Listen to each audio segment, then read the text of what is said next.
Baleshwar रोटारी club प्राक्तन सभापति engineer Saurabh Behera मातृवियोग विभिन्न महल में शोकर छाया। बालेश्वर जनस्वास्थ्य विभाग अवसरप्राप्त निर्वाही जंत्री शिवप्रसाद बेहरा धर्मपत्नी तथा विशिष्ट प्लानर और डिजाइनर इंजीनियर सौरभ बेहरा माता मंदिरा बेहरा शनिवार 16 तारिख सकाळे मिर्जापोखरी छक निकट लाल बहादुर शास्त्री मार्ग स्थित बासभवन में परलोक घटी। मृत्यु बेलू स्वर्गीय मंदिरा बयस 82 वर्ष होता। से गत किछि दिन धरी बार्धक्यजनित रोगाग्रस्त थी चिकित्सित होते।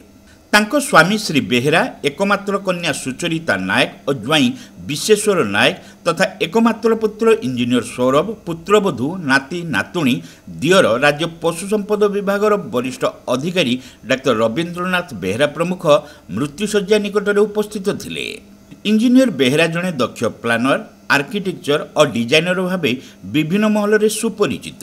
ज्वाई विश्वेश्वर नायक श्रम विभाग अवसरप्राप्त कमिशनर।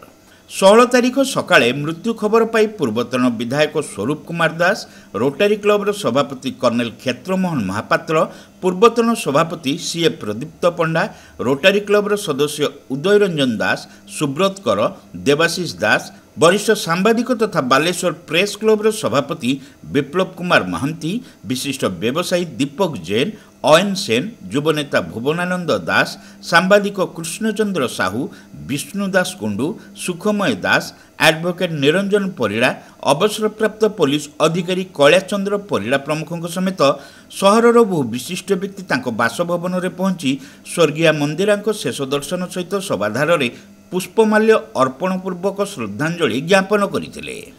स्वर्गीय मंदिरा मर शरीर को एक सुसज्जित शोभायात्रा नियाई सहर उपकंठ नुणियाजोड़ी स्थित स्वर्गद्वार श्मशान में शेषकृत्य संपन्न करा।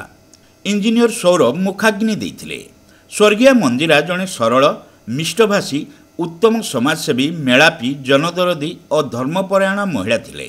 तांको मृत्युरे जनाशुना महल में शोकर छाया खेली जाइछि।